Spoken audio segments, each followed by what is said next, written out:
Proklamasi.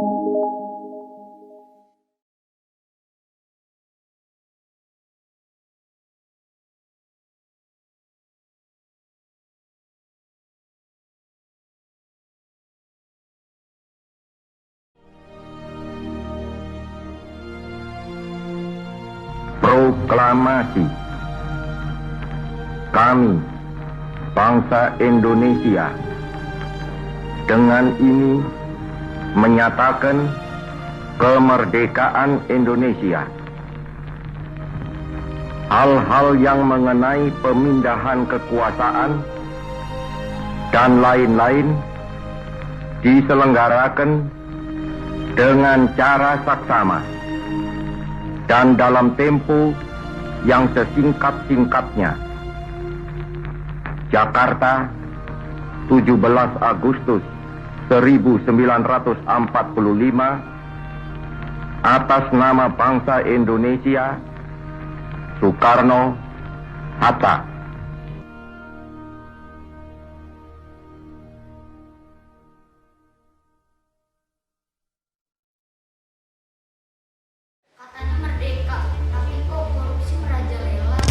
Tiga dari 5 orang yang ditetapkan KPK sebagai tersangka kasus korupsi dana bantuan sosial COVID-19 dihadirkan oleh KPK selama konferensi pers rangkaian operasi tangkap tangan yang telah digelar KPK sejak 5 Desember lalu. Inilah uang yang disita KPK dalam kasus korupsi yang menjerat Gubernur Sulawesi Selatan Nurdin Abdullah. KPK mengatakan uang tersebut disita dari Sekretaris Dinas PUTR Provinsi Sulawesi Selatan Edi Rahmat.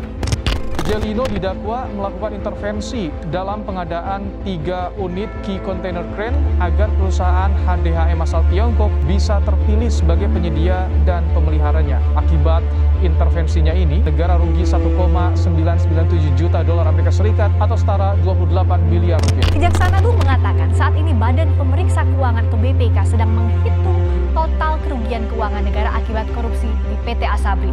Sementara ini kerugian negara ditaksir mencapai 23,73 triliun rupiah. Katanya baik hati, tapi kok menyakiti. Jaksa penuntut umum meyakini Beni bersalah telah melakukan tindak pidana korupsi dan memperkaya diri dengan 3 mantan pejabat Jiwasraya senilai 16 triliun rupiah lebih. Korupsi selalu punya cara untuk mematahkan hati kita.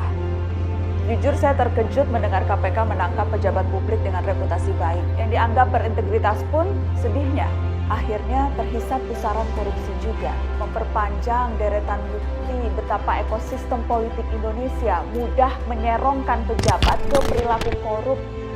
Seperti lembah hitam yang bisa saja menghisap jiwa-jiwa paling bersih sekalipun. Katanya berjanji, tapi kok mengkhianati? Sebelum memangku jabatan anggota Dewan Perwakilan Rakyat, saudara-saudara wajib bersumpah atau berjanji menurut agama masing-masing. Bagi saudara-saudara seluruhnya bahwa saya akan memenuhi kewajiban saya sebagai anggota Dewan Perwakilan Rakyat dengan sebaik-baiknya dan seadil-adilnya.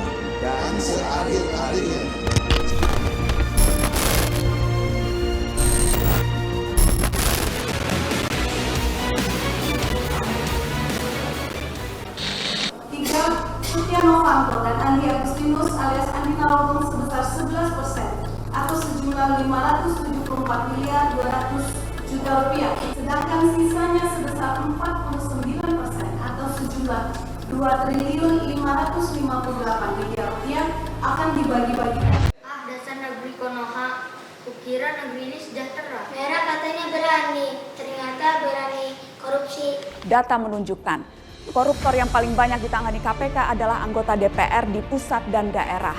Jumlahnya sampai 255 perkara. Tercatat ada 130 kepala daerah, 6 pimpinan partai politik, 27 kepala lembaga atau kementerian terjerat kasus korupsi. Kebanyakan merupakan politisi.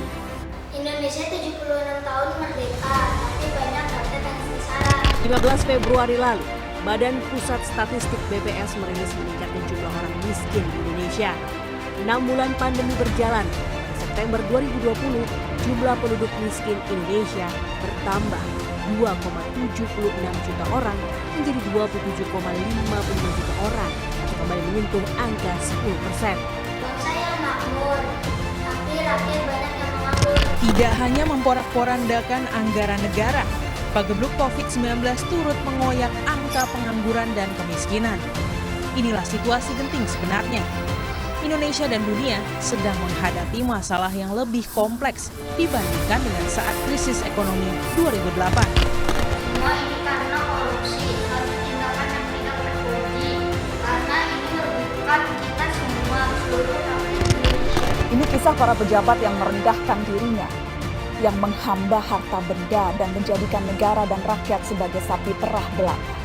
Saat kita semua menahan diri untuk melakukan ini dan itu, yalah beberapa politikus dan pejabat kita malah tetap bernafsu untuk nodong sana-sini, ngutil sana-sini. Saat kita semua mencoba bertahan di tengah badai, jungkir balik melanjutkan hidup saat semuanya begitu sulit, para politikus dan pejabat juga tetap berakobat dengan anggaran.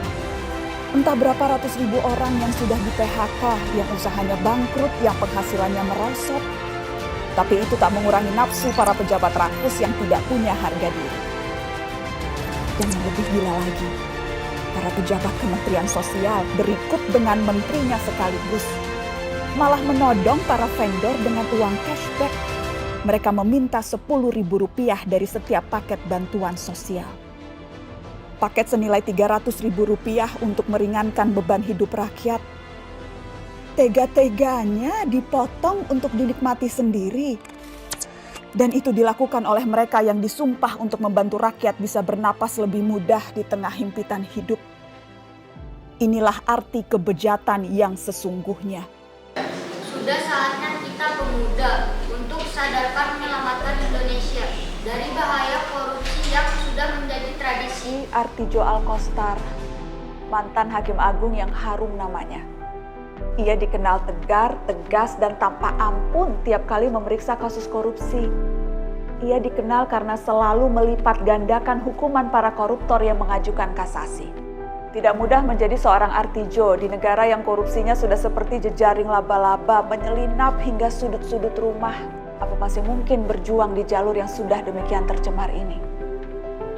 Warisan terpenting artijo adalah keyakinan bahwa menjadi orang berintegritas itu mungkin. Saya ingat salah satu pesan Pak Artijo saat saya berbincang dengannya 2 tahun yang lalu. Jangan terintimidasi oleh lingkungan yang tidak jujur. Artijo memberi contoh betapa hukumlah yang semestinya intimidatif terhadap penyelewengan, bukan sebaliknya. Saya kutip sedikit lagi kata-kata almarhum. Kejujuran tidak bisa diajarkan, tapi dihidupkan. Kejujuran itu adalah tidak bisa diajarkan, tapi harus dihidupkan. Selalu jujur dan bertanggung jawab, suci